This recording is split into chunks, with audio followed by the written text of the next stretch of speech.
Okay, so that's right. I am getting ready to do a little horseback riding. No, totally just kidding. Actually, if it's not quite obvious, this is going to be an instructional nugget video. Today's instructional nugget video is going to be all about I can statements. So I'm going to give you a little overview, a little bit of my take on I can statements. So maybe at the end of the video, first of all, somewhere right about here, go ahead and click the like button if you like it. If you don't like it, put the thumbs down, I guess, if you could put it.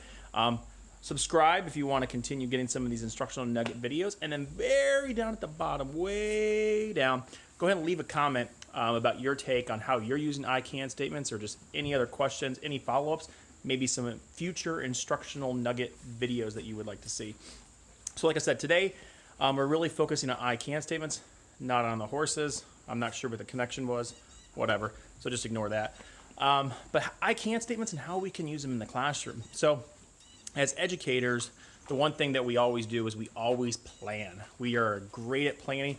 We have some great lesson plans. We have some detailed lesson plans, and we know what we are teaching, why we are teaching it, and to who we are going to teach.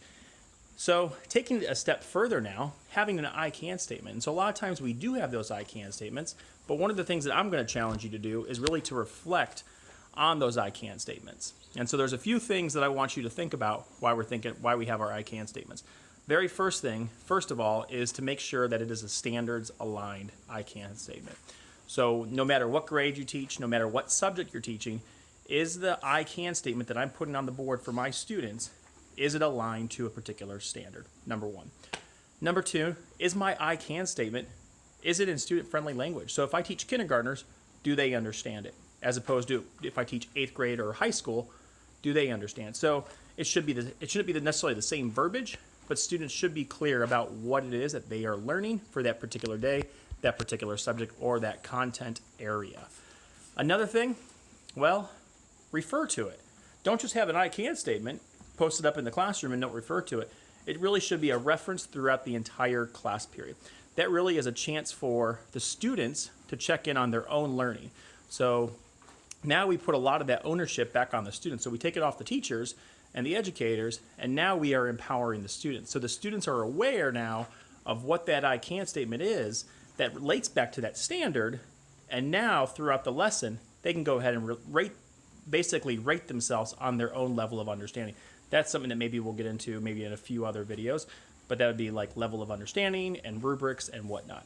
But with the I can statement, once again, having it posted and referring it back to it. So definitely referencing it before we begin class, maybe halfway through class, and of course at the end as we do some type of a summary, some type of exit out the door to reference that. So hope you enjoyed this little instructional nugget. Like I said, if you did, make sure you like us. If not, I guess you can click the little thumbs down. I would prefer the thumbs up. Make sure you subscribe.